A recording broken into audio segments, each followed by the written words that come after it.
লম্বা টাইম পর্যন্ত কথা বলে আপনাদের মূল্যবান সময়গুলি নষ্ট করতে আমি চাই না।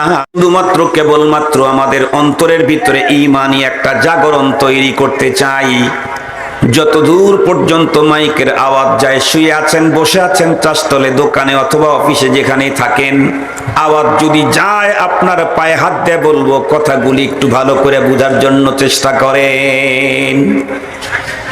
আল্লাহর পয়গম্বর বলেছেন, আল ঈমানু বিদউ ওয়া সাবউনা শুবাতান আফদালুহা কাউলু লা ইলাহা ইল্লাল্লাহ।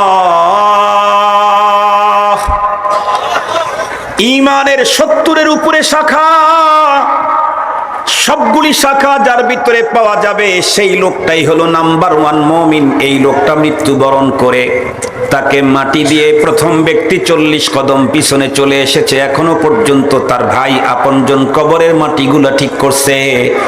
এই লোকটা কবরের ভিতরে ওই পজিশনে গেলে যখন আইডি কার্ড চাওয়া হবে, সে যখন ঈমানের প্রশ্নে উত্তর দিতে পারবে। কেন? কারণ সে তো কমপ্লিট পূর্ণাঙ্গ মুমিন। যত প্রশ্ন বন্ধুরা আমার কবরের ভিতরে করুক না কেন, কোনো প্রশ্নে কখনোই ফেল করার সম্ভাবনা। হৃদয়ের গভীরে অঙ্কিত করতে চাইলে আমাকে একটু আগের থেকে আলোচনা নিয়ে আসতে হবে, তাহলে পরবর্তী কথাগুলি অন্তরের গভীর পর্যন্ত বুঝতে সক্ষম হবে। আমরা প্রত্যেকেই জানি এই পৃথিবীতে যত মানুষ আছে, প্রতিটি মানুষের একাধিক পরিচয় আছে। প্রতিটি মানুষ একাধিক পরিচয় প্রতিটি মানুষেরই আছে। কারো পরিচয়ের সিরিয়াল অনেক বড়, কারো পরিচয়ের সিরিয়ালটা ছোট, তবে একাধিক পরিচয় আছে। যেমন একজন মানুষের ফ্যামিলিগত পরিচয় থাকে, বংশীয় পরিচয়। একজন মানুষের ধর্মীয় পরিচয় থাকে, একজন মানুষের প্রাতিষ্ঠানিক পরিচয় থাকে, একজন মানুষের রাজনৈতিক পরিচয় থাকে। তবে আমরা লক্ষ্য করেছি, মানুষ যত কাছে থাকে তত ছোট পরিচয় পরিচিত হয়, মানুষ যত দূরে যায় তত ব্যাপক পরিচয়ে পরিচিত হতে হয়। সহজে বুঝবার জন্য কয়েকটা মিসাল দিলে বুঝবেন। যেমন আপনাদের ভুয়াপুরের এক মহল্লার একটা ছেলে আর এক মহল্লাতে গেছে, ওই মহল্লার কোনো মুরব্বী ছেলেটাকে চিনছে না, তাহলে অবশ্যই মুরব্বী একে জিজ্ঞাসা করবে, বাবা অথবা ছেলে তোমাকে তো চিনতেছি না, তোমার পরিচয়? সে তখন পিতা অথবা দাদার নাম উল্লেখ করে তার পরিচয় দেবে।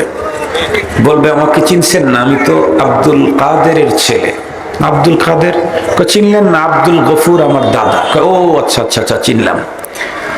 এই ছেলেটাই যখন নানা বাড়িতে যাবে, তাকে যদি কেউ না চেনে পরিচয় জিজ্ঞেস যদি করে, তখন পরিচয় হওয়ার জন্য হয় মার নাম বলবে, না হয় নানার নাম বলবে। ওইখানে দাদার নাম বলে পরিচয় হওয়াটা কঠিন, যদি দাদার বাড়ি থেকে নানার বাড়ি দূরে হয়। ঠিক বললাম না? ঠিক বললাম। এই মানুষটাই যখন এক গ্রাম থেকে আর এক গ্রামে চলে গেছে, ওইখানকার কোনো লোক তাকে চিনতেছে না, তো জিজ্ঞেস করলো তোমার পরিচয়? সে তখন বাবার দাদার নাম বলবে না, কারণ নাও চিনতে পারে। সে তখন গ্রামের নাম বলবে। কেন আমাকে চিনলেন না? আমার বাড়ি তো ভুয়াপুর। ও আচ্ছা আচ্ছা, চিনলাম।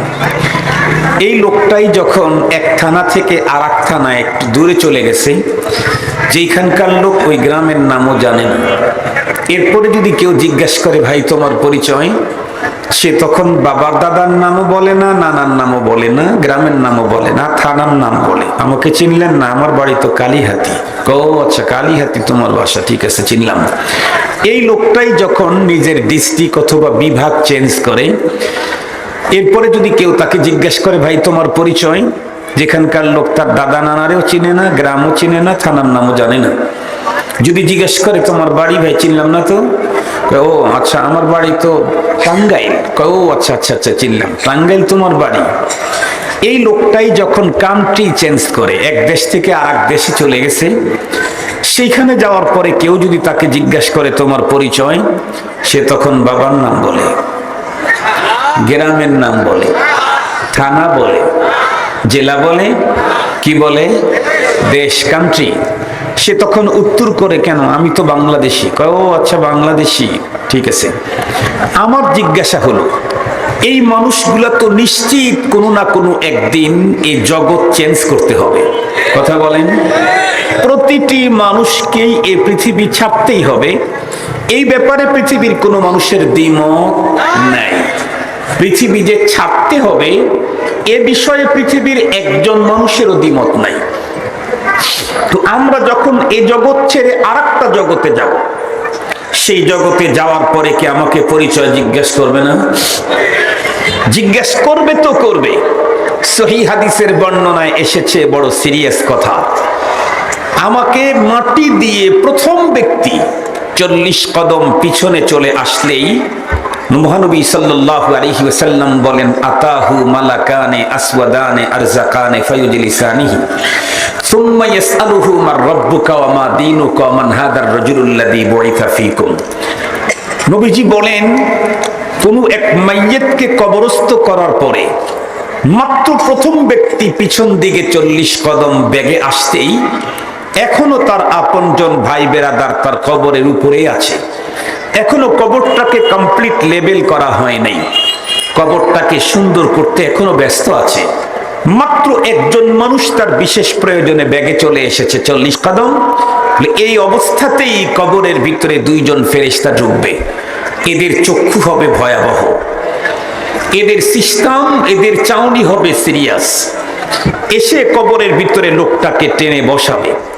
সুম্মা ইয়াসআলুহু, তারপরে জিজ্ঞাসা করবে, মার রাব্বুকা মা দীনুকা মান হাদার রাজুলুল্লাযী বুইসা ফীকুম। প্রশ্ন করবে 3টা, যার খোলাসা এবং সমষ্টি কথা হলো, তুমি তোমার আইডি দেখাও।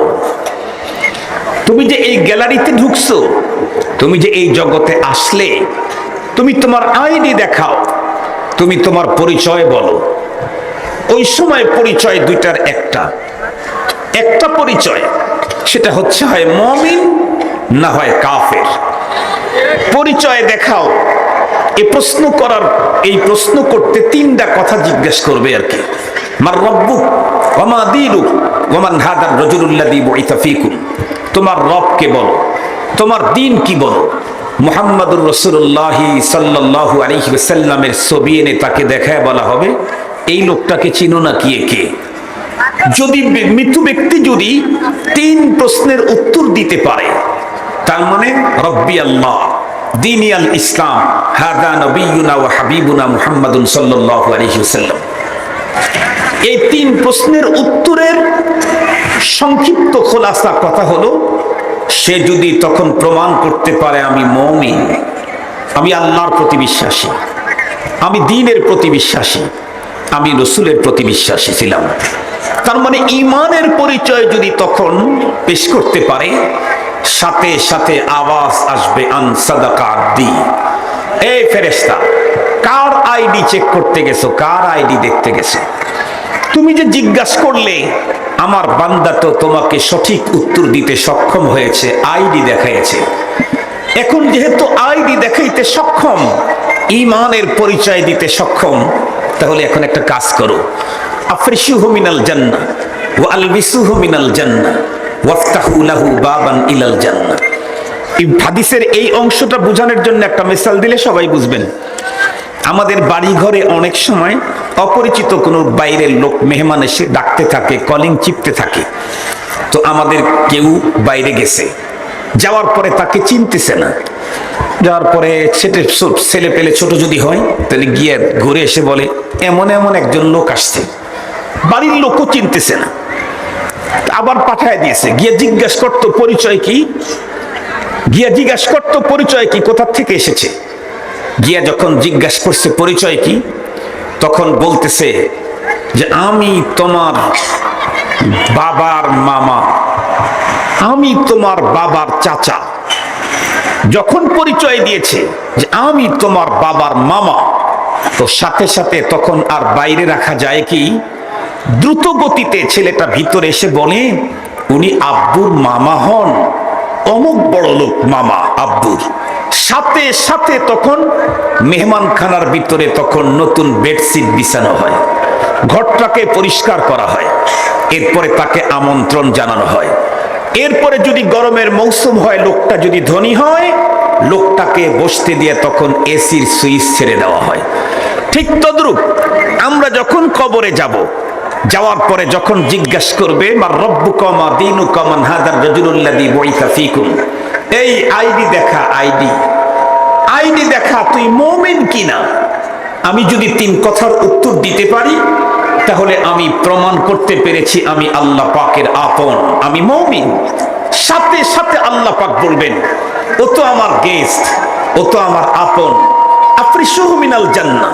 তাহলে দেরি করছো কেন? আর কবরের ভিতরে জান্নাতি বেডশিট বিছিয়ে দাও। ও তো পরিচয় দিতে সক্ষম, ও তো নিজের পরিচয় দিতে পেরেছে, ও এখন আমার আপন। আফরিশুহু মিনাল জান্নাহ, ওর কবরের ভিতরে জান্নাতি বেডশিট বিছিয়ে দাও। ওয়া আলবিসুহু মিনাল জান্নাহ, ও আমার আপন, ওর পরনে কাফন, নো, কাফনের কাপড় খুলে দাও, জান্নাতি পোশাক ওর শরীরের ভিতরে জড়ায় দাও, ও আমার আপন। এরপরে কি বলা হবে? ওয়াফতাহু লাহু বাবান ইলাল জান্নাহ, এবার বলা হবে এসির সুইচটা ওপেন করে দাও, অন করে দাও। সুবহানাল্লাহ বলেন। এসির সুইচ কি? বলে ওর কবর থেকে জান্নাত পর্যন্ত পথ তৈরি করে দাও, যাতে ওই লাইন দিয়ে জান্নাতের স্নিগ্ধতা, আরাম, সুগন্ধি ওর কবর ভিতরে ঢুকতেই থাকে। শুধু কি এতটুকুন? হাদিসে পাকের মধ্যে অন্য হাদিসের বর্ণনায় এসেছে, আমি আমার জীবনে যত কবর দেখেছি, একটা কবর দেখার পরে আমার জীবনের সবচেয়ে বেশি ভীত ছিলাম, ভয় ছিল, আমার হার্ট বিট বন্ধ হওয়ার উপক্রম ছিল। সেটি হলো ঢাকা শহরের আজিমপুর কবরস্থানে আমার এক বন্ধুর আপনজন মারা গিয়েছিল। আমি তাকে দাফন করার জন্য গিয়েছিলাম। এমনি তো কবর চিপাই হয়, যদি জমিদার মারা যায় তার জন্য কি 3 বিঘার প্রশস্ত কবর দেওয়া হবে? জমিদার মারা যাক আর ফকির মারা যাক, কবর তো চিপাই হয়। এরপরেও গ্রামের কবরগুলি একটু হলেও প্রশস্ত হয়। গ্রামের একটা কবরে যতটুকুন জায়গা লাগে, ঢাকা শহরের আজিমপুরে ওই জায়গাতে 2 জনের কবর খনন করা হয়। লাশটাই কোন রকম করে ঢুকানের একটা জায়গা এতটুকুন খনন করে, এত সরু, এত চিপা, ও কবর দেখার পরে আমার হার্টবিট বন্ধ হওয়ার উপক্রম। কবর চিপা হোক আর লম্বাই হোক, প্রশস্তই হোক, এটি বড় কথা না। যদি আমি ওখানে যাওয়ার পরে আমার পরিচয় যখন জানতে চাবে, আমি যদি আইডি কার্ড দেখাইতে পারি, পরিচয় দিতে যদি সক্ষম হই, তো আল্লাহ পাক তখন ফেরেশতাকে বলবে, ও তো আমার আপন, ওকে এত চিপা জায়গায় থাকতে দেওয়া যায় না। ওর চোখের পাওয়ার যতটুক পর্যন্ত যায়, কবরটাকে ততটুক পর্যন্ত প্রশস্ত করে দাও। মোহতারাম হাজরিন, তাহলে এ পর্যন্ত আলোচনায় দিয়ে আমি কি বুঝাইলাম? আমি বুঝাইতে চাইলাম যে আমরা যত দূরে যাব, পরিচয় তত বড় দিতে হয়। এই জগৎ ছেড়ে যখন পরজগতে যাব, তখনও আমার পরিচয় জানতে চাবে। কথা বলেন? তখনও আমার পরিচয় জানতে চাবে। সেই জায়গায় আমার পরিচয়, বংশীয় পরিচয়, বাবার নামে পরিচয়, দাদার নামে পরিচয়, রাজনৈতিক পরিচয়, প্রাতিষ্ঠানিক পরিচয়, গ্রাম নামে পরিচয়, থানার নামে পরিচয়, ডিস্ট্রিক্টের নামে পরিচয়, কান্ট্রির নামে পরিচয়, তখন আমার পরিচয় হবে ঈমানের। জোরে বলেন, কিসের পরিচয়? ঈমানের। আমি মুমিন। আমি যদি সেই জায়গায় ঈমানের পরিচয় দিতে পারি, তাহলে আমার জন্য সব পথ খোলা। এই জন্যই বলতেছিলাম, আমাদের অনেকের, প্রত্যেকের অনেক পরিচয় আছে, তবে এর ভিতরে সবচেয়ে বেস্ট পরিচয়, ফার্স্ট পরিচয় প্লাস লাস্ট পরিচয় হলো আমি মুমিন। জোরে বলেন, আমার সবচেয়ে বড় পরিচয় আমি। আর একটু বলেন, আমি। এটা আমার বেস্ট পরিচয়, এটা আমার ফার্স্ট পরিচয়, এটা আমার লাস্ট পরিচয়। কথায় কথা মনে আসে না বলে পারি না। একটা কথা আপনাদেরকে শুনাইলে অনেকের ঈমান সুন্দর হবে। বাংলাদেশের প্রায় অনেক নেতাই দুনিয়া থেকে চলে গেছেন। এর ভিতরে ঢাকা শহরের একজন সফল মেয়র ছিলেন, মেয়র হানিফ। তার নামে ঢাকা শহরের ফ্লাইওভার আছে। উনি দুনিয়া থেকে চলে যাওয়ার বেশ কিছুদিন আগ থেকেই আমরা লক্ষ্য করেছিলাম, আপনারা লক্ষ্য করেছেন, যে ওনার বিষয়টা ছিল ধর্মনিরপেক্ষতাবাদ। মানে উনি ধর্ম নিয়ে বেশ কিছু কথা বলতেছিলেন। তো এক পর্যায়ে সাংবাদিকরা ওনার মুখোমুখি হলেন। সাংবাদিকরা ওনাকে যত প্রশ্ন করেছিলেন, একটা প্রশ্ন ছিল, স্যার আমরা একটা বিষয় জানতে চাই। কি? আপনি তো ধর্ম নিয়ে অনেক মাতামাতি করতেছেন, অথচ আপনি কিন্তু এদেশের একটা বড় দলের প্রথম সারির লিডার, আর আপনার দলের ম্যানিফেস্টোর ভিতরে আছে ধর্মনিরপেক্ষতাবাদ। ধর্মনিরপেক্ষতাবাদ আর ইসলাম তো একসঙ্গে হয় না। তো এই ব্যাপারে আপনার মন্তব্য কি আমরা জানতে চাই, বক্তব্যটা। এই কথা বলতেই মেয়র হানিফ সাহেব একটা উত্তর দিয়েছিলেন। এই উত্তরটা শুধু মেয়র হানিফের না, প্রতিটি মুসলমানের হওয়া দরকার।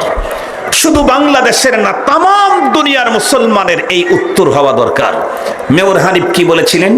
মেয়র হানিফ সাংবাদিকদেরকে উত্তর করেছিলেন, সাংবাদিক ভাইয়েরা, আমাকে যত খুশি প্রশ্ন করেন, কোনো আপত্তি নেই, তবে প্রশ্ন করার আগে একটা বিষয় মাথার মধ্যে রেখে আমাকে প্রশ্ন করবেন। সেটি কি?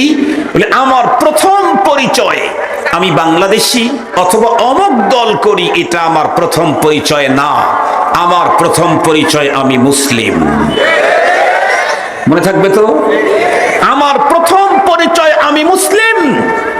প্রথম পরিচয় বাংলাদেশি না, প্রথম পরিচয় দলের না, আমার প্রথম পরিচয় হলো আমি মুসলিম। তার অর্থ কি?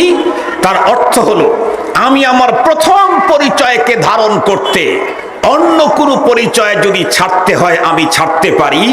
প্রথম পরিচয় নষ্ট হয় এমন কোনো কিছু আর ভিন্ন পরিচয় আমি বহন করতে পারবো না। ভিন্ন কোনো পরিচয় বহন করতে গিয়ে যদি আমার প্রথম পরিচয় নষ্ট হয়, আমি তা কখনোই করতে পারবো না। আমি আমার প্রথম পরিচয় টিকা রাখতে এর নিচের যত পরিচয় সবগুলাকে আমি ছিন্ন করতে পারি, কিন্তু আমি আমার প্রথম পরিচয়কে নষ্ট করতে পারি না। এটি প্রতিটি মুসলমানের কথা হওয়া দরকার। এই জন্য বলতেছিলাম, আমার ফার্স্ট পরিচয়, আমার লাস্ট পরিচয়, আমার বেস্ট পরিচয় হলো আমি মুমিন। মনে থাকবে তো ইনশাআল্লাহ?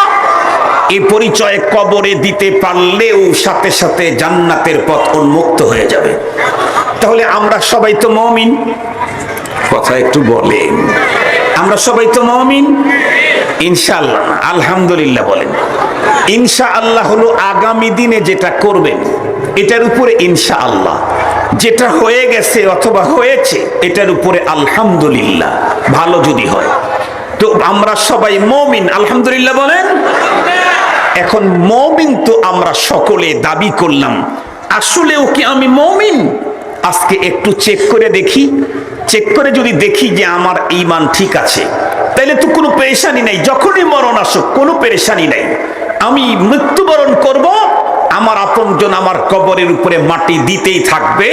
আমি যদি ঈমান নিয়ে মরতে পারি, আমার আপনজন কবরে থাকতেই আমার কবরে জান্নাতি বেডশিট পৌঁছায় দেওয়া হবে, আমাকে জান্নাতি পোশাক পরায় দেওয়া হবে। আমার কবর উপর থেকে ঠিক করতে থাকবে, ভিতরে আমার কবরটা জান্নাতের টুকরা হয়ে যাবে। শর্ত হলো একটা জিনিস আমার ভিতরে থাকতে হবে, পরিচয়। সেটা কি জানো? জোরে বলেন কি? মুমিন হইতে চাইলে একটা জিনিস লাগে। মুমিন কাকে বলে? যার ভিতরে ঈমান আছে। ঈমান ছাড়া কখনো মুমিন হওয়া যায় না। দোকানদার হইতে চাইলে কি লাগে? দোকানদার হতে চাইলে কি লাগে? দোকান। দোকান ছাড়া যেমন দোকানদার হওয়া যায় না, ঈমান ছাড়া কখনো মুমিন হওয়া যায় না। তাহলে এখন আমাকে জানতে হবে ঈমান কি জিনিস, ওটা আমার ভিতরে আছে নাকি। যদি থেকে থাকে তাহলে তো আমি মুমিন। দুনিয়া যদি এক রকমের বক্তব্য দেয় আর রাসূল বলেছেন ঈমান এই বস্তু, এটা আমার মধ্যে আছে, তাহলে আর কোনো পেরেশানি নেই। আর তাম দুনিয়া যদি আমার পক্ষে সাফাই গায়, রাসূল বলেছেন ঈমান এই বস্তু, এটা আমার মধ্যে নেই, তাহলে আমার কোনো রক্ষা নেই। মনে থাকবে তো আপনাদের? তো আমরা আজকে একটু টেস্ট করে দেখি ঈমান আমার কতটুকুন আছে, কি কন্ডিশনে আছে। আমি যে হাদিসখানা পড়েছি সহিহ মুসলিম শরীফের হাদিস, রাসূল করিম সাল্লাল্লাহু আলাইহি ওয়াসাল্লাম বলেন, আল ঈমানু বিদউন ওয়া সাবউনা শুবা। নবীজি বলেন ঈমানের 70-এর উপরে শাখা আছে। ঈমানের শাখা কতগুলি? 70-এর উপরে ঈমানের শাখা। নবীজি বলেন, আলাহা কাউলু লা ইলাহা ইল্লাল্লাহ, আফজালুহা কাউলু লা ইলাহা ইল্লাল্লাহ। সমস্ত শাখার মধ্যে সবচাইতে দামি, সবচাইতে মূল্যবান, সবচাইতে পাওয়ারফুল শাখা হলো লা ইলাহা ইল্লাল্লাহ। এতটুকুন আমি আপনাদেরকে শুধু হাদিসের এতটুকুন বুঝাবো। আপনারা বুঝাবার জন্য একটা মিসাল দিই। আমি যে চেয়ারে বসেছি এই চেয়ারটাতে পা আছে 4টে। যদি এমন কোন চেয়ার হয় যে চেয়ারের ভিতরে 20টা পা, 20টার ভিতরে 18টাই নাই, তাহলে ওই চেয়ার কি নিজের অস্তিত্ব রক্ষা করতে পারবে? ও নিজে দাঁড়িয়ে থাকতে পারবে? ওই চেয়ারটাকে কমপ্লিট বলা যাবে? ওই চেয়ারটাকে পরিপূর্ণ বলা যাবে? ঈমানের শাখা হলো 70-এর উপরে। এ মুমিনের দাবিদার, ঈমানের শাখা হলো, নবীজি বলেছেন 70-এর উপরে। এই 70-এর উপরে সবগুলি শাখা যদি কারো ভিতরে থাকে, সে হলো কমপ্লিট মুমিন, সে হলো পিওর মুমিন, সে হলো পরিপূর্ণ মুমিন। যদি কারো ভিতরে 70-এর মধ্যে 7টা আছে আর 63টাই নাই, তাহলে তার ঈমান কন্ডিশন কি হবে আপনাদেরকে সহজে বুঝাবার জন্য আমি আপনাদেরকে একটা মিসাল দিয়ে দিই। মুহতারাম হাজিরিন, আমি এই যে একজন মানুষ, এই মানুষটা কমপ্লিট হওয়ার জন্য অনেকগুলি অঙ্গ প্রত্যঙ্গ লেগেছে। এই মানুষটা কমপ্লিট মানুষ হওয়ার জন্য, যেমন 2টা হাত দরকার, 2টা পা দরকার, 2টা চোখ। একজন মানুষ কমপ্লিট হওয়ার জন্য 2টা চোখ দরকার, এরপর 2টা কান দরকার, মুখ দরকার, পেট দরকার, মাথা দরকার। এটা তো বাইরের কিছু অঙ্গ। আরো কিছু অঙ্গ আছে, যেমন কিডনি দরকার, লিভার দরকার, বাল্ব দরকার, ফুসফুস দরকার, প্যানক্রিয়াস লাগে, এগুলিও লাগবে। যেই অঙ্গগুলি দিয়ে আল্লাহ আমাকে কমপ্লিট মানুষ বানিয়েছেন, অঙ্গগুলি 3 কোয়ালিটির। সবগুলি অঙ্গ থাকলে কমপ্লিট মানুষ। তবে কিছু অঙ্গ না থাকলে মানুষটা পরিপূর্ণ মানুষ হয় না, পঙ্গু হয়, তারপরেও জীবন চলে। যেমন একজন মানুষ পরিপূর্ণ মানুষ হতে চাইলে 2টা হাত লাগে, কিন্তু কারো যদি 2টা হাতের একটাও না থাকে, সে কি মরে যায়? সে বেঁচে থাকে, তবে মানুষটা পরিপূর্ণ কি? সে পঙ্গু। কারো যদি 2টা পা না থাকে, এই লোকটা মারা যায় না, তবে এই লোকটা কমপ্লিট মানুষ বলে না, একে পঙ্গু বলে। কারো যদি 2টা চোখের একটাও না থাকে, লোকটা মরবে না, তবে এই লোকটাকে মানুষ সুস্থ মানুষ বলবে না। কারো যদি 2টা কানের একটাও না থাকে, লোকটা মারা যাবে না, কিন্তু এই লোকটাকে কেউ পরিপূর্ণ মানুষ বলবে না। ঈমানের 70-এর উপরে শাখা। এর ভিতরে কিছু শাখা এমন আছে যেগুলি কারো ভিতরে যদি না থাকে, লোকটাকে পরিপূর্ণ মুমিন বলা যাবে না, তবে তার ঈমানটা মরে যাবে না, বেঈমান সে হবে না। কথা কি বুঝাইতে পারছি আপনাদেরকে? আর কিছু অঙ্গ আমার শরীরে এমন আছে যেগুলি আমার ভিতরে নষ্ট হয়ে গেলে তাৎক্ষণিকভাবে মারা যাব না, তবে ধীরে ধীরে মৃত্যুর কোলে ঢলে পড়তে হবে। যেমন আমার যদি লিভারটা ড্যামেজ হয়ে যায়, লিভার সিরোসিস হয়, তাহলে আমি তাৎক্ষণিকভাবে মারা যাব না, তবে অল্প কিছুদিন পরে মৃত্যুর কোলে আমি ঢলে পড়ব। আমার যদি ফুসফুসটা পচে যায়, তাহলে আমি তাৎক্ষণিকভাবে মারা যাব না, কিন্তু কিছুদিন পরে আমি মৃত্যুর কোলে ঢলে পড়ব। আমার যদি কিডনি 2টাই ড্যামেজ হয়, তাহলে ডায়ালিসিস করে করে কেউ 10 বছর 15 বছর পর্যন্ত বাঁচতে পারে, ধীরে ধীরে মৃত্যুর কোলের দিকে অগ্রসর হয়। খুব ভালো করে বুঝবেন। তবে এই বডির ভিতরে একটা পার্টস এমন আছে, যেই পার্টসটা যদি এখন বন্ধ হয়, হাত যতই সবল থাক ও আর কাজ করতে পারে না, পা যতই শক্তিশালী থাক সে আর নড়তে পারে না, চোখ যতই নিট এন্ড ক্লিন হোক ও আর দেখতে পারে না, মুখ যতই ভালো থাক ও আর কিছু খাইতে পারে না, কান যতই ভালো থাক ও আর শুনতে পারে না, নাক যতই স্বচ্ছ হোক তারপরে শুনতে পারে না, ঘ্রাণ নিতে পারে না, হার্ট যতই কি বলে কিডনি যতই ভালো থাক ও আর কাজ করতে পারে না, লিভার যতই ফ্রেশ থাক তারপরে কাজ করতে পারে না। সেই পার্টসটার নাম হলো হার্ট। সেই পার্টসটার নাম কি জোরে বলেন? লিভার নষ্ট হলে 2-1 বছর মানুষ বাঁচতে পারে, কিন্তু হার্টের স্পন্দন যদি বন্ধ হয়, মানুষ কয় ঘন্টা বাঁচবে? সব ঠিক আছে, শুধু হার্টটাই স্পন্দন বন্ধ হয়ে গেছে। তাহলে হাত যত শক্তিশালী হোক এ আর কাজ করে না, চোখ যত ভালোই হোক ও আর দেখে না, মুখ যত সুন্দরী হোক ও আর বলতে পারে না। আল্লাহ পাকের রাসূল বলেছেন, খুব ভালো করে বুঝবেন, ঈমানের শাখা হলো 70-এর উপরে। সবগুলি যার ভিতরে আছে সে হলো পূর্ণ মুমিন। তবে এই 70-এর উপরে শাখার মধ্যে সবচেয়ে গুরুত্বপূর্ণ শাখা হলো লা ইলাহা ইল্লাল্লাহ। হার্টের স্পন্দন বন্ধ হলে যেমন তার কিডনি লিভার কোনোটার কোনো কাজ করার যোগ্যতা থাকে না, কেউ যদি লা ইলাহা ইল্লাল্লাহ মনে প্রাণে বিশ্বাস না করে, ওর নামাজ রোজা হজ যাকাতের কোনো কার্যকারিতাই থাকে না। তবে আমি বড় অবাক হই আমার দেশের শিক্ষিত পার্সেন্টদেরকে নিয়ে, আমায় বেশি অবাক লাগে। আমার দেশের শিক্ষিত পার্সেন্টদেরকে নিয়ে আমার বড় অবাক লাগে। সেটি হলো, আমি বহুবার দেখেছি আমরা প্রত্যেকেই শিক্ষিত অশিক্ষিত, কোন একজন মানুষের হাত দুটি ভালো আছে, পা দুটি ভালো আছে, চোখ দুটি ভালো আছে, কান দুটি ভালো আছে, পেটপিট ভালো আছে, মাথা ভালো আছে, কিডনি ভালো আছে, এরপরে ফুসফুস ভালো আছে, প্যানক্রিয়াস ভালো আছে, বাল্ব ভালো আছে, আদার সাইড ওকে কমপ্লিট। শুধুই লিভার সিরোসিস, একটা পার্টস একটু সমস্যা হয়েছে, লিভার পচে গেছে। বলুন তো দেখি, এই লোকের সব অঙ্গই ভালো, শুধু লিভারটা পচে গেছে, উনি কি নিজেকে সুস্থ মনে করে না অসুস্থ মনে করে? উনি কি বাঁচার চিন্তা করে না মরার ভয় করে? একটু কথা বলেন না কেন? শুধুই কি মরার ভয় করে?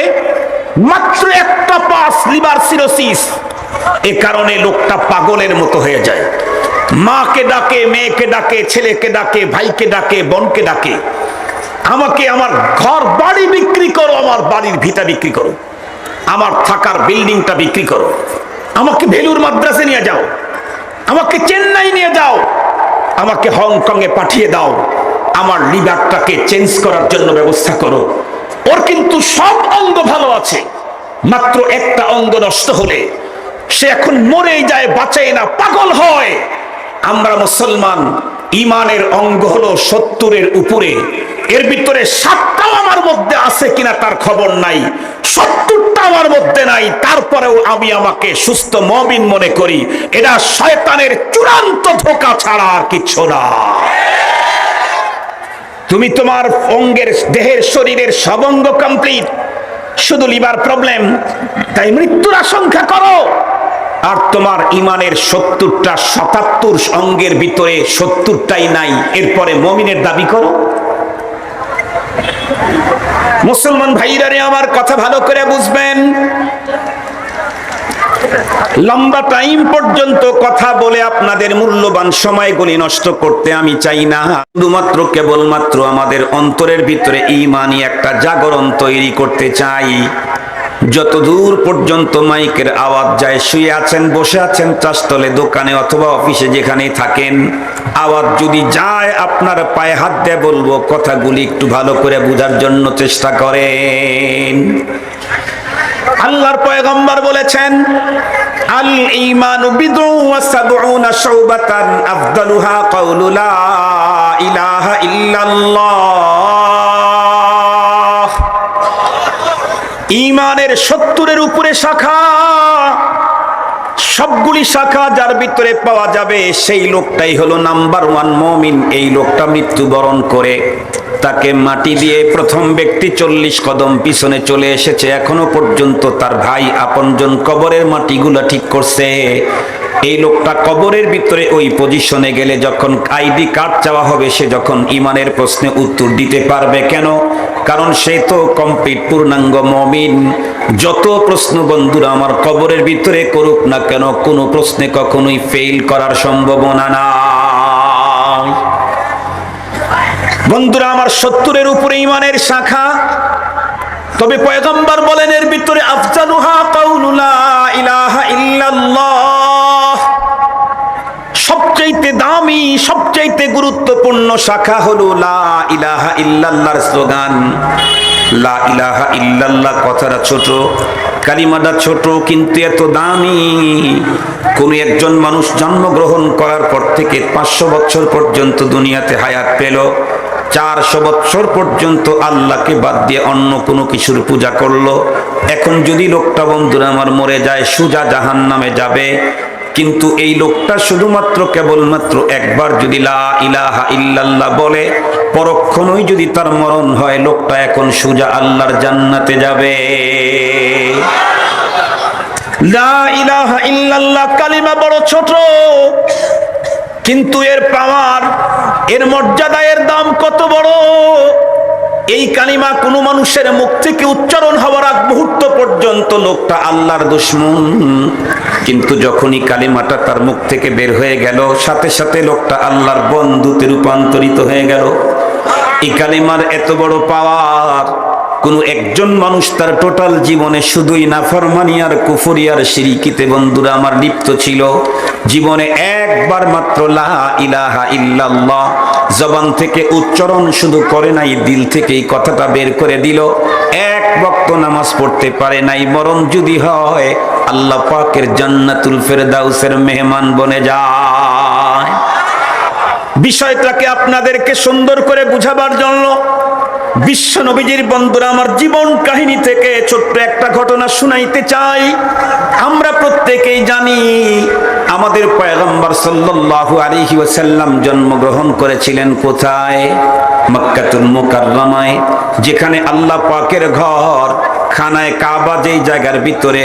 এরপরেও আল্লাহর পয়গম্বর এখনো কি মক্কায় আছেন নাকি মদিনাতুল মুনাব্বারায় ঘুমিয়ে আছেন? মদিনাতুল মুনাব্বারায় রওজায়ে আতহারের মধ্যে পয়গম্বর জাগ্রত, পয়গম্বর জিন্দা আছেন। আহলে সুন্নাত ওয়াল জামাতের আকীদা। নবীজি জন্ম নিলেন মক্কায়, মদিনায় কেন? কারণ হলো মক্কার পত্তলিকেরা আমার পয়গম্বরের বিরুদ্ধে এত বেশি ষড়যন্ত্র করেছে, পয়গম্বর কষ্ট সহ্য করতে করতে করতে করতে অতিষ্ঠ, রব্বুল আলামিন পর্যন্ত অতিষ্ঠ। আল্লাহ পাক বললেন পয়গম্বর আর মক্কার পত্তলিকদের নির্যাতন সহ্য করা দরকার নাই, মদিনায় চলে যান। বিশ্ব নবীজি যতদিন পর্যন্ত মক্কায় ছিলেন, মক্কার কুরাইশের বন্ধুরা আমার পত্তলিকদের দ্বারা আক্রান্ত ছিলেন। বিশ্ব নবীজি যখন মদিনায় চলে গেলেন, মদিনার আনসার সাহাবায়ে কেরাম অবশ্যই পয়গম্বরের জীবন রক্ষার জন্য ওয়াদা মুআহাদা করলো এবং পয়গম্বরের জন্য জান নেসারি করে দুনিয়াতে ইতিহাস গড়েছে। কিন্তু মদিনার পাশেই খয়বার নামক একটা উপত্যকা ছিল, যেই উপত্যকার অধিবাসী ছিল ইহুদিরা।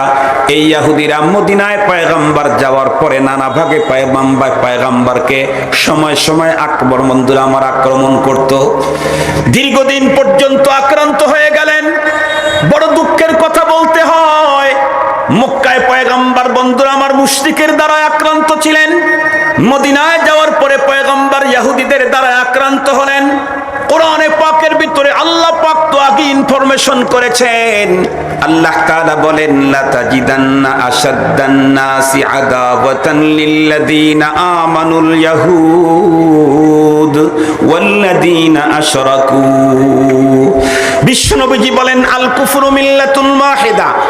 तमाम পৃথিবীতে যত কুফরি মতবাদ দেখো, তাদের ব্যক্তিগত ভিতরে ভিতরে কোনো বন্ধুরা আমার সমস্যা থাকলেও একটা বিষয় तमाम দুনিয়ার কুফর তাগতে মিল্লাতগুলি এক, সেটা হলো দুনিয়া থেকে ইসলাম আর মুসলিমকে কেমনে বিদায় করে দেওয়া যায়।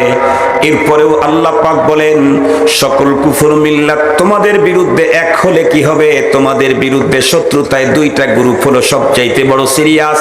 এক নাম্বার হলো ইহুদিবাদ, দুই নম্বরে হলো শিরিকবাদ।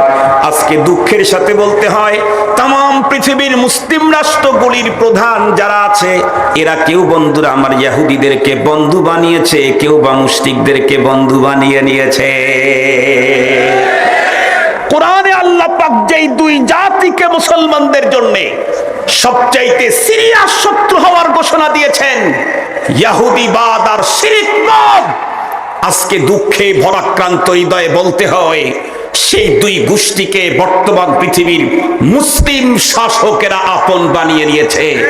সবচাইতে বড় দুঃখ হলো আরজে মুকাদ্দাস যেই জমিন থেকে तमाम দুনিয়াতে হেদায়েতের আলো বিচ্ছুরিত হয়েছে, সেই আরজে মুকাদ্দাসের শাসকদের মাথার উপরে এখন সোয়ার হয়েছে ইহুদি ইসরায়েলিরা। মুহতারাম হাজিরিন, যেই জমিন থেকে तमाम দুনিয়াতে হেদায়েতের আলো বিচ্ছুরিত হয়েছে, সেই জমিনের এক গুরুত্বপূর্ণ চাঁদ থেকে এখন ফিতনা দুনিয়াতে ছড়াবার ষড়যন্ত্র চলছে। আপনারা ইতিমধ্যে জেনে ফেলেছেন সৌদি আরবের এক মন্ত্রী দাওয়াতে তাবলীগের ব্যাপারে সিরিয়াস যাহা মিথ্যা কথা মিথ্যাচার করেছে। তারা বলেছে দাওয়াতে তাবলীগের এই জামাতটা নাকি সন্ত্রাসী, তারা নাকি মুনহারিফ, তারা নাকি ধর্ম থেকে অনেক দূরে। আসলে জামাতে তাবলীগ জামাতের লোকেরা ধর্ম থেকে দূরে না, বরং তোমাদের ঘাড়ে সোয়ার হয়েছে ইসরায়েলি। তোমাদের প্রবলেম আছে, এদের প্রবলেম নাই। বাংলাদেশে প্রায় 100 বছরের ইতিহাস, तमाम দুনিয়াতে দাওয়াতে তাবলীগ শুধুমাত্র কেবলমাত্র বাংলাদেশ না, শুধু পাকিস্তান আর ইন্ডিয়া না, আফ্রিকার জঙ্গল। আমি তামাম আলমের একজন আলমী খতিব আওলাদে রাসূল শাহ সৈয়দ আব্দুল মজিদ নদীব নব্বরাল্লাহু মারকাদাহু ওয়াজআলাল জান্নাতা মাসওয়াহু, বাংলাদেশে উনি আসতেন, আন্তর্জাতিক ইসলামী মহাসম্মেলনে উনি খুতবা দিতেন, বয়ান করতেন। তার সঙ্গে একই চেয়ারে বসে বয়ান করার সুযোগ আল্লাহ পাক আমাকে দান করেছেন। উনি বলতেন, मैंने अफ्रीका की जंगलात में गया हो, जहां जुमा गुजरता खबर नहीं हुआ करता, जहां ईद गुजरता खबर नहीं हुआ करता, जहां रमजान गुजरता खबर नहीं हुआ करता, अभी मैंने मेरे आंख से देख के आया हो, दावत तबलीग की वजह से उस जंगल के अंदर 100 मस्जिद कायम हो गया, रोजाना 5 वक्तों में अल्लाहु अकबर का आवाज बुलंद हो रहा है। আল্লামা নদীম সাহেব বলেন, আমি তো আফ্রিকার জঙ্গলের দেশে গিয়েছি, যেখানে জুমা চলে যেত মানুষ জুমা চিনত না, 2 ঈদ চলে যেত মানুষ ঈদ বুঝতো না, রমাদানুল মুবারকের বরকতপূর্ণ মাস চলে যেত মানুষ রমজান বুঝতো না। সেই জায়গায় দাওয়াতে তাবলীগের মেহনতে এখন শত মসজিদ কায়েম হয়েছে। আল্লাহু আকবার বলেন। তাম পৃথিবীর হাজার হাজার খ্রিস্টান দাওয়াতে তাবলীগের মেহনতের মাধ্যমে মুসলিম হয়েছে। শুধু বাংলাদেশেই লাখ লাখ সুদখোর ঘুষখোর নারী বাজেরা দাওয়াতে তাবলীগের ছোঁয়ায় মসজিদের পাগল হয়েছে। সেই মুকদ্দাস জামাতকে যারা সন্ত্রাসী বলে, ওরা নিঃসন্দেহ হয়েছে ইহুদিদের দোসর। মুহতারাম হাজিরিন, অত্যন্ত দুঃখের সাথে বলছি, তাম পৃথিবীর মুসলিম বিশ্বের মুসলমানদের জন্য ভয়াবহ দুঃসংবাদ সোশ্যাল মিডিয়াতে প্রকাশ পেয়েছে। হজ এবং উমরার মতো ইসলামের গুরুত্বপূর্ণ কাজ, এটার মনিটরিং করার জন্য যেই কোম্পানিকে দায়িত্ব দিয়েছে সেটা ইসরায়েলি কোম্পানি। আমার তো ভয় হচ্ছে, আমার আশঙ্কা লাগতেছে। ওরা তো জানে তাম পৃথিবী থেকে মুসলিম মনুষ্যগণ পৃথিবীর অন্য কোথাও না গেলে আল্লাহর ঘরে না গিয়ে থাকতে পারবে না। ইজআল আফইদাতান নাস তাহবি ইলাইহিম, তাম পৃথিবীর মুমিনদের কলব, তাদের অন্তর আল্লাহর ঘরের সাথে ম্যাগনেটের সম্পর্ক করে রেখে দিয়েছেন। সমস্ত হজ আর উমরাকারীদের ডাটা যখন ওদের হাতে থাকবে, না জানি আগামী দিনে তাম বিশ্বের ইসলামিক স্কলার আর মহামনীষীদেরকে একসঙ্গে শেষ করার নীল নকশা তৈরি করছে কিনা আমার তো ভয় লাগছে। মুসলমান ভাইরা রে আমার, সেদিকে যেতে চাই না। মূল কথা বলে একটা বন্ধুরা আমার পয়েন্ট উদ্ধার করব, মাত্র লম্বা টাইম নেব না ইনশাআল্লাহ। পয়গম্বর মদিনাতুল মুনাওয়ারায় যাওয়ার পরে ইহুদিদের যারা যখন আক্রান্ত হচ্ছিলেন, এক পর্যায়ে আল্লাহ পাক তার পয়গম্বরকে বললেন, ওগো নবীজি, আর কতদিন পর্যন্ত ইহুদিদের দ্বারায় আক্রান্ত হবেন? এখন আপনি ওদের উপরে আক্রমণ করে যান। আল্লাহু আকবার। বিশ্ব নবীজিতে তার সাহাবায়ে কেরামদেরকে নিয়ে মদিনায় খাইবারে আক্রমণ করার জন্য গেলেন। খাইবারের পুরা উপত্যকা ইহুদিদের বন্ধুরা আমার এলাকাটাকে পয়গম্বর বেষ্টন করে ফেললেন। খাইবারের ইহুদিরা যখন জানতে পারলো বিশ্বনবী বিশ্বনেতা আমাদেরকে আক্রমণ করার জন্য চতুর্দিকে ঘেরাও করে ফেলেছে, ওরা তখন ওদের তাঁবুর ভিতরে বন্ধুরা আমার আত্মগোপন করে ফেললো, কেউ বের হয় না। এদিকে নবীজি সাহাবায়ে কেরামদেরকে নিয়ে পাশে এক জায়গায় তাঁবু করে আসছিলেন। এমন মুহূর্তের ভিতরে খাইবারের বন্ধুরা আমার ওই অঞ্চল থেকে একজন রাখাল ছাগল চড়াইতে চড়াইতে চড়াইতে চড়াইতে খাইবারের জনবন্ধুরা আমার বসতি এলাকা ছেড়ে অনেক দূর পর্যন্ত চলে এসেছে, যেখানে নবী এবং সাহাবায়ে কেরাম তাঁবু গেড়ে বসে আছেন। রাখাল যেহেতু একজন অশিক্ষিত মানুষ, হাঁটি হাঁটি পা পা করে সাহাবীদের পর্যন্ত চলে এলেন। অশিক্ষিত হলেও মানুষের মুখে মুখে শুনেছেন বিশ্বনবী বিশ্বনেতা খাইবারের উপত্যকায় আক্রমণ করেছে। বন্ধুরা আমার, লোকটা হাঁটি হাঁটি পা পা করে সাহাবীদের কাছে এসে বললেন, আপনারা কারা? সাহাবায়ে কেরাম বললেন, আমরা মুসলমান। কেন এসেছেন? এই উপত্যকার লোকদের উপরে আক্রমণ করার জন্য। লোকটা যেহেতু মূর্খ, এই জন্য তার অত ভয় নাই। সে তখন বলল, আপনাদের লিডার কোথায় আছে? তো হযরতে সাহাবায়ে কেরাম তখন একটা তাঁবুর দিকে ইশারা করে বললেন, ওই তো তাঁবুর ভিতরে আমাদের লিডার। লোকটি তখন বিশ্বাসই করতে পারতেছে না। সে বলে আমি তো শুনলাম উনি বিশ্ব নেতা। তাঁবুটা একদম নরমাল, তাঁবুর ডাইনে বামে কোনো সিকিউরিটি গার্ড নাই, কোনো সেফটি নাই। এই নরমাল তাঁবুর ভিতরে বিশ্ব নেতা কেমনে থাকে? সাহাবায়ে কেরাম মুস্কি হাসি দিয়ে বললেন, বিশ্ব নেতা এই জন্য, ওনার জন্য সেফটি নরমাল ভাবে হয় না, ওনার সেফটির ব্যবস্থা করেন বিশ্বের মালিক মহান রব্বুল আলামিন। বিশ্বরে তার সেফটি কে দেবে? বিশ্বের মালিক দেয়। লোকটা বলে একটু বিশ্ব নেতাকে দেখতাম। সাহাবায়ে কেরাম মুস্কি হাসি দিয়ে বলল, দেখতে চাও? ভিতরে ঢুকে যাও। বন্ধুরা আমার, আল্লাহর বান্দারা খাল, ওর তো কোনো অত চিন্তা চেতনা নাই। ও আস্তে করে ভিতরে ঢুকতে চাইলো। বন্ধুরা আমার, একদম গেটের মধ্যে গিয়ে যখন দাঁড়াইছে, দাঁড়ানোর পরে ভিতরে তাকায় দেখতেছে মুহাম্মাদুর রাসূলুল্লাহর নূরানী চেহারা। পয়গম্বরের চেহারার উপরে তার নজর পড়া মাত্রই ওর অন্তরের জগতের ভিতরে পরিবর্তনের তুফান শুরু হয়ে গেল। শুধু চেহারা দেখছে, চেহারা দেখেই ভিতরে পরিবর্তনের তুফান। একই চেহারা, এনা দেখি 14 তারিখের চাঁদের আলোকেও হার মানায়। অশিক্ষিত মূর্খ লোকটা দাঁড়িয়ে নবীজির চেহারার দিকে হুপলেস হয়ে চেয়ে রয়েছেন। দীর্ঘক্ষণ পর্যন্ত চেয়ে থাকার পরে পয়গম্বরকে ডেকে বললেন, আপনি কি বিশ্ব নেতা? নবীজি বললেন, হ্যাঁ। লোকটি তখন বলে, আপনি এখানে কেন এসেছেন? পয়গম্বর বললেন, আক্রমণ করার জন্য। লোকটি তখন জিজ্ঞাসা করে, হুজুর আপনি আক্রমণ করবেন, আপনার মিশন কি? রাহমতে আলম সাল্লাল্লাহু আলাইহি ওয়াসাল্লাম উত্তর করলেন, আমার মিশন লা ইলাহা ইল্লাল্লাহ, এটা আমার মিশন। আমি আগেই বলেছি, আউয়ালে মুলাকাতে নবীজির নূরানী চেহারা দেখতেই ওর অন্তরের ভিতরে পরিবর্তন। ও এখন দেখে বলে, নেতাজি আমি যদি লা ইলাহা ইল্লাল্লাহ পড়ে আপনার মিশনে ঢুকি, তাতে আমার লাভ কি হবে? নবীজি উত্তর করলেন, তুমি যদি আমার মিশনে লা ইলাহা ইল্লাল্লাহর স্লোগান দিয়ে ঢোকো, তাহলে প্রথম যেটা হবে সেটা তোমাকে আমি আমার বুকের সাথে জড়ায় ধরবো। লোকটি ভাবতেই পারে না। লোকটি নবীজিকে ডেকে বলে, আপনি না বিশ্ব নেতা, আমার সাথে মস্কারি করেন? নবীজি বললেন, কি মস্কারি?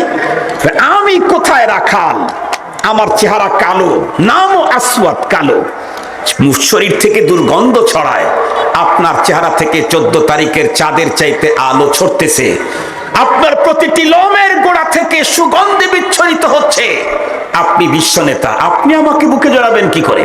নবীজি বললেন, তুমি এ মিশনে যদি ঢোকো, তাহলে দেখবা আমি কেমনে তোমাকে বুকে জড়াই। লোকটি বলল তখন, তাহলে আর দেরি নাই, আমি লা ইলাহা ইল্লাল্লাহ পড়ে নিলাম, সুবহানাল্লাহ। নবীজি বললেন, আসো, তুমি আমার বুকে আসো।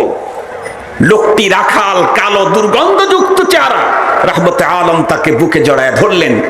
যার চেহারা দেখতেই অন্তরের পরিবর্তন হয়, তার বুকের সাথে বুক লাগাইলে অন্তরের জগতে কি বইতে পারে, কি হইতে পারে, সহজেই বোঝা যায়। আমি লম্বা করতে চাচ্ছি না। নবী ইসলামের বুকের সাথে ধরে তো কি প্রশান্তি পেল, আর ছাড়তেই চায় না। এক পর্যায়ে ছেড়ে দিয়ে বলে, হুজুর এখন আমার কাজকে, আমি তো আপনার মিশনে ইন করেছি। নবীজি বললেন, কি কাজ দেব তোমাকে? এখন তো নামাজের ওয়াক্ত না, নামাজ পড়তে বলবো। হজের মৌসুম না, তোমাকে দিয়ে হজ করাবো। রোজার মৌসুম না, তোমাকে দিয়ে রোজা রাখাবো। এখন একটা কাজ চলতেছে, কি বলে? সেটা হলো তরবারির ছায়ায় জিহাদ। তুমি ইচ্ছা করলে জিহাদে ঢুকতে পারো আমাদের সাথে। লোকটি তখন বলে, হুজুর জিহাদে ঢুকতে তো আমার কোনো আপিল নাই, আমার কোনো সমস্যা নাই, তবে আমার একটা কথা জানতে ইচ্ছে হচ্ছে। কি? যুদ্ধে গেলে তো অবস্থার দুইটা একটা হবে, হয়তো মরে যাব, না হয় আহত অবস্থায় বেঁচে থাকবো। যদি মরে যাই তাহলে আমার কি অবস্থা হবে? নবী আলাইহিস সালাম বললেন, তুমি যদি যুদ্ধে গিয়ে মরে যাও, আমি বিশ্ব নেতা, বিশ্ব নবী তোমাকে ওয়াদা দিচ্ছি, তাহলে রব্বুল আলামিন তোমাকে মুহূর্তের ভিতরে জান্নাতুল ফেরদাউসে জায়গা করে দিবেন। তারপরে তুমি সবসময় শুধু তোমার কালো চেহারা নিয়ে একটা ব্যস্ততা ভাব দেখতেছি। তোমাকে বলছি, তুমি যদি যুদ্ধে গিয়ে মারা যাও, তোমার কালো চেহারাটাকে আল্লাহ তাআলা 14 তারিখের চাঁদের চাইতে আরো আলোক উজ্জ্বল করে দেবে। তোমার আর একটা ব্যস্ততা দেখি, তুমি খুব বেশি নিজেকে লজ্জিত, তোমার শরীর থেকে দুর্গন্ধ ছড়ায়। তুমি যদি যুদ্ধে গিয়ে মরে যাও, তোমার শরীরের প্রতিটি লোমের গোড়া থেকে মেশক আম্বরের ঘ্রাণ বের হতে থাকবে। সাহাবী তখন ডেকে বললেন, নবীজি তাই যদি হয় তাহলে আর দেরি নাই, তরবারি দেন। লম্বা কথা, আমি সব কথাগুলি বলতেছি না, কাটছাট করে যতটুকুন আমার প্রয়োজন ততটুকুন বলছি। নবী আলাইহিস সালাম তাকে বললেন, অনুমতি দিলেন, যাও যুদ্ধে যাও। যুদ্ধে যখন চলে গেলেন, যুদ্ধ চলতে চলতে চলতে চলতে একটা পর্যায়ে সাহাবায়ে কেরামের বিজয় হয়ে গেল। কিন্তু মুসলমান বিজয় হয়ে গেল বটে, কিন্তু অনেক সাহাবী দুনিয়া থেকে চলে গেলেন। নবীজির চিরাচরিত নিয়ম ছিল, যুদ্ধের সমাপনীতে পয়গম্বর নিজে পায়ে হেঁটে হেঁটে পুরা রণাঙ্গন ঘুরে ঘুরে দেখতেন কোথায় আমার কলিজার টুকরা কোন সাহাবীর লাশ পড়ে আছে। বিশ্বনবীজি তার চিরাচরিত নিয়ম অনুযায়ী রণাঙ্গন যখন ঘুরে ঘুরে দেখতেছিলেন, এমন মুহূর্তের ভিতরে দেখতে পেলেন একটা জায়গায় অনেকগুলি সাহাবী একত্রিত হয়ে, ওরা যেন বন্ধুরা আমার কথোপকথন ব্যস্ত আছে। নবীজি হাঁটি হাঁটি পা পা করে আগায় গেলেন, জিজ্ঞাসা করলেন কি হয়েছে তোমাদের? সাহাবীদের ভিতরে দুই একজন নবীজির দিকে আগায় আসলেন, বললেন ওগো নবীজি, যুদ্ধের সমাপ্তিতে আমরা পুরা রণাঙ্গন খুঁজে খুঁজে শহীদদেরকে একত্রিত করতেছি তাদেরকে জানাজা দেওয়ার জন্য, আর আহতদেরকে একত্রিত করতেছি তাদেরকে চিকিৎসা দেওয়ার জন্য। কিন্তু আমরা ঘুরতে ঘুরতে এই জায়গায় এসে একজন মানুষকে পেলাম মৃত অবস্থায়, কিন্তু আমাদের সাহাবীদের ভিতরে একজন মানুষও তাকে আমরা চিনি না। এই লোকটা ব্যাপার নিয়ে আমরা এখন দ্বিধাসন্ধির ভিতরে আছি, কি করব? আমাদের লোক নাকি ওদের লোক ভুলে এখানে ছাড়া পড়ে গেছে? রহমতে আলম তখন চোখের পানি ছাড়িয়ে দিয়ে বন্ধুরা আমার হাঁটি হাঁটি পা পা আগায়া গেলেন। প্রথম নজর কালো সাহাবীর চেহারার উপরে পয়গম্বরের নজর পড়তেই পয়গম্বর কেঁদে দিলেন।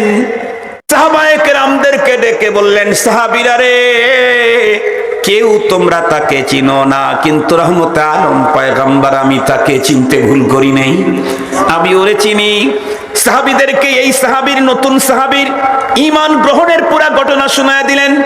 এরপরে পয়গম্বর ডেকে বললেন, সাহাবীরা তোমরা সাক্ষী থাকো, আমি পয়গম্বর এখন দেখছি এই কালো সাহাবীকে রব্বুল আলামিন জান্নাতুল ফেরদাউসে রিসিপশনের ব্যবস্থা করে দিয়েছে। এরপরে পয়গম্বর ডেকে বললেন, শোনো শোনো, আমি রাসূল দেখছি এই কালো সাহাবীর চেহারাটা রব্বুল আলামিন 14 তারিখের চাঁদের চাইতে আলোক উজ্জ্বল বানিয়ে দিয়েছে। সাহাবীরা রে, তোমাদেরকে বলছি ওর দিকে ভালো করে তাকায় দেখো, এমন একজন মানুষ যেই লোকটা জীবনে শুধু লা ইলাহা ইল্লাল্লাহ একবার স্লোগান দিয়েছে, এক ওয়াক্ত নামাজ তো দূরের কথা, এক রাকাত তো পড়ে নাই, এক রমজান রোজা রাখা তো দূরের কথা, একদিনের রোজাও রাখে নাই, হজ আর উমরা পালন করবে তো দূরের কথা, ইহরাম বাঁধারও সুযোগ পায় নাই।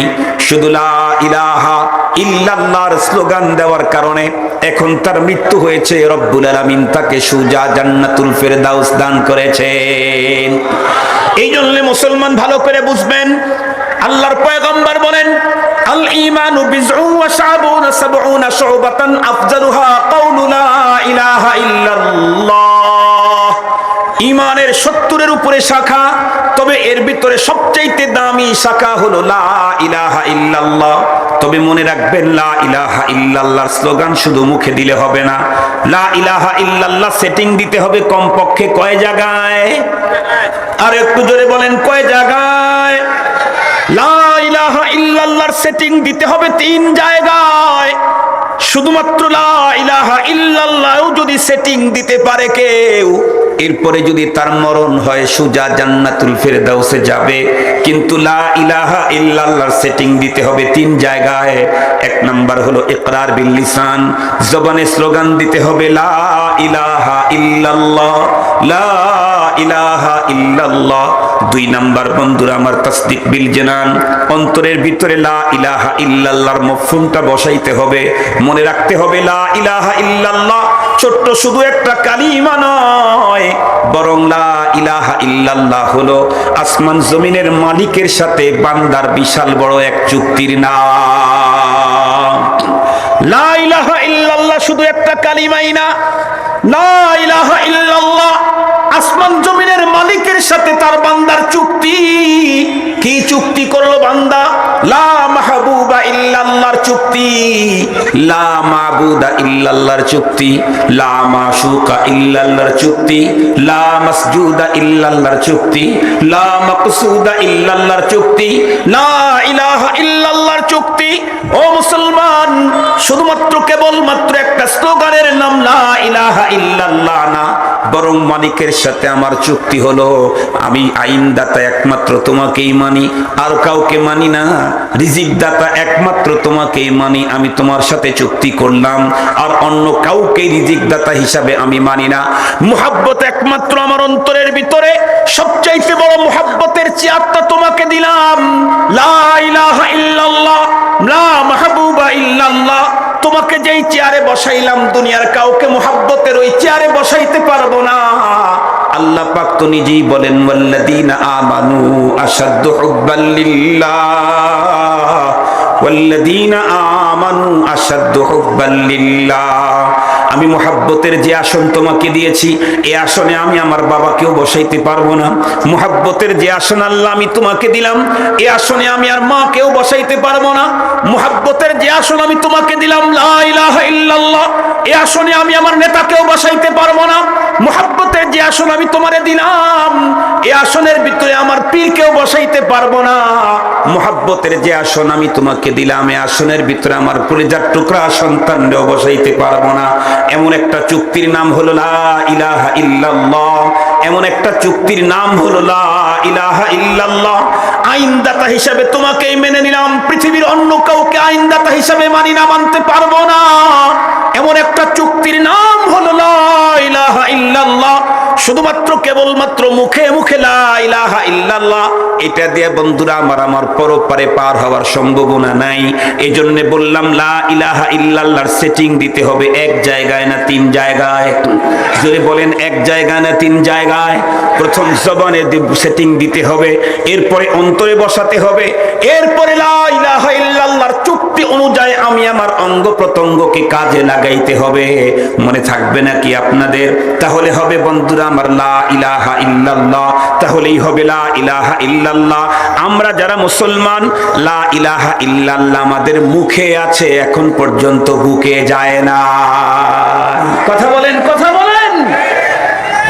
আমরা যারা লা ইলাহা ইল্লাল্লাহ বলি, আবার বাবার দরবারে গরু নিয়ে যাই, বুঝা গেল মুখে লা ইলাহা ইল্লাল্লাহ, বুকে নাই। আমরা যারা লা ইলাহা ইল্লাল্লাহ বলি, আবার কোরআনের আইনের বিরুদ্ধে আইন বানাই, বোঝা গেল মুখে লা ইলাহা ইল্লাল্লাহ, বুকে নাই। মুহতারাম হাজিরিন, এই লা ইলাহা ইল্লাল্লাহ ঈমানের না, এটা হলো মুনাফিকের। এই লা ইলাহা ইল্লাল্লাহ ঈমানের চিহ্ন না, মুনাফিকের চিহ্ন। ওয়াকালাতিল আ'রাবু আমান্না, আল্লাহর কোরআন থেকে বলছি, ওয়াকালাতিল আ'রাবু আমান্না কুল লান তুমিনু ওয়ালাকিন কুলু আসলামনা। মুহাম্মাদুর রাসূলুল্লাহর যুগেও একদল গ্রামের মানুষ এসে পয়গম্বরকে বলেছিল, ওগো রাসূল আমরা ঈমান এনেছি। আল্লাহ নিজেই বলেন, ওগো রাসূল আপনাদেরকে বলেন, তোরা ঈমান আনস নাই, তোরা সারেন্ডার করেছস। মুখে লা ইলাহা ইল্লাল্লাহ বলেছস, এখনো তোদের অন্তরে বসে নাই। আমরা যারা মুখে বলি লা ইলাহা ইল্লাল্লাহ, বাবার দরবারে আবার গরু মান্নত করি, সন্তানের জন্য বাবার দরবারে মান্নত করি, এটা মুখে লা ইলাহা ইল্লাল্লাহ, বুকে নাই। আমরা যারা মুখে লা ইলাহা ইল্লাল্লাহ বলি, কোরআনের আইনের বিরুদ্ধে কথা বলি, এটা মুখে লা ইলাহা ইল্লাল্লাহ, বুকে নাই। মনে থাকবে তো আপনাদের? মনে থাকবে তো? লা ইলাহা ইল্লাল্লাহ মুখে সেটিং দিতে হবে, বুকে সেটিং দিতে হবে, অঙ্গ প্রত্যঙ্গ দিয়ে লা ইলাহা ইল্লাল্লাহর মুআহাদা চুক্তিকে পরিপূর্ণ করতে হবে। তাহলে একবারের লা ইলাহা ইল্লাল্লাহ আমাকে আল্লাহর জান্নাতের ফেরদাউস আমাকে পৌঁছায় দিবে। মনে থাকবে তো ইনশাআল্লাহ? আমি আপনাদেরকে জিজ্ঞাসা করতে চাই, এই জাতীয় কথাগুলি কিয়ামত পর্যন্ত দুনিয়ার মানুষকে এই সবক দেবে কোথাকার লোকেরা? কলেজের লোকেরা, ভার্সিটির লোকেরা, হ্যাঁ আরো জোরে বলেন, কি বলে মেডিকেল কলেজের লোকেরা। এই জাতীয় কথা, বান্দার সাথে মালিকের সম্পর্ক করাবার কথা কিয়ামত পর্যন্ত উচ্চারিত হবে উলামায়ে কেরামের জবানে। আর আলেম তৈরি হয় মাদ্রাসায়। যতদিন পর্যন্ত মাদ্রাসা থাকবে, ততদিন পর্যন্ত ঈমান আর আল্লাহর সাথে সম্পর্ক করার পথ মানুষ পাবে। মাদ্রাসা বন্ধ হয়ে যাবে, মালিকের সাথে বান্দার সম্পর্ক করার পথ তখন হারিয়ে যাবে। এই জন্য এই জাতীয় মাদ্রাসা প্রতিষ্ঠিত করার অর্থই হলো পরবর্তী প্রজন্ম এবং আমাদের নিজেদেরকে আল্লাহর সাথে সম্পর্ক গড়ার এক উত্তম পথ অবলম্বন করা। আপনাদের প্রাণপ্রিয় প্রতিষ্ঠান দেখতে দেখতে রাত্রি এখন 12:30। আপনারা কত দূরে যাবেন? উঠছেন কেন ভাই? বসেন না 10টা মিনিট। আপনারা কত দূরে যাবেন? আমি এখান থেকে বের হয়ে কক্সবাজারের উদ্দেশ্যে রওনা করব। আগামীকাল জোহরের পরে কক্সবাজারে মাহফিল, 5:30 8:30 ফ্লাইট, সকালবেলায় চলে যাব। 5:30 ফ্লাইটে আবার ব্যাগে এসে রাত্রের প্রোগ্রাম হলো 2500, নারায়ণগঞ্জের 2500। আমার চাইতে দূরে সফরওয়ালা মানুষ এখানে একটাও নাই। আমি যদি বসে থাকতে পারি, আপনারা যান কেন? বসেন, উম্মতে মুসলিমার জন্য দোয়া করেন। দুনিয়াতে মুসলমানদের সুখের সময় যাচ্ছে না, দুঃখের সময় যাচ্ছে। সিরিয়াস ভয়াবহ এক অশনি সংকেত পুরা পৃথিবীতে, মুসলিম জগতের আসমানে কালো মেঘ দেখা যাচ্ছে। এই জন্য আল্লাহ পাকের কাছে দোয়া করতে হবে, কান্না করতে হবে, নাইলে অস্তিত্ব, ইতিহাস, ঐতিহ্য রক্ষা তো দূরের কথা, আমরা আমাদের অস্তিত্ব রক্ষা করতে পারবো না। এই জন্য 2-4 মিনিট বসেন। আপনারা অনেক টাকা পয়সা মাদ্রাসার জন্য খায়রাত দান করেছেন, করে থাকেন, আলহামদুলিল্লাহ। ভুয়াপুর আসাদুজ্জামান খান মাদ্রাসা একটা মডেল মাদ্রাসা। কথা বলেন ভাই, আমি কি অত্যুক্তি করলাম? বেশি বলে ফেললাম? ভুয়াপুর আসাদুজ্জামান খান মাদ্রাসা মডেল মাদ্রাসা। এই মাদ্রাসার শিক্ষার কারিকুলাম দেখে অনেক জায়গাতে এরকম করার জন্য কত জায়গার মানুষ চেষ্টা করতেছে। আপনারা যারা এখানে আছেন তারা দেখছেন, এই জাতীয় একটা দ্বীনি প্রতিষ্ঠান যুগ যুগ ধরে আমাদের মাঝে থাক। আমরা চলে যাব পরবর্তী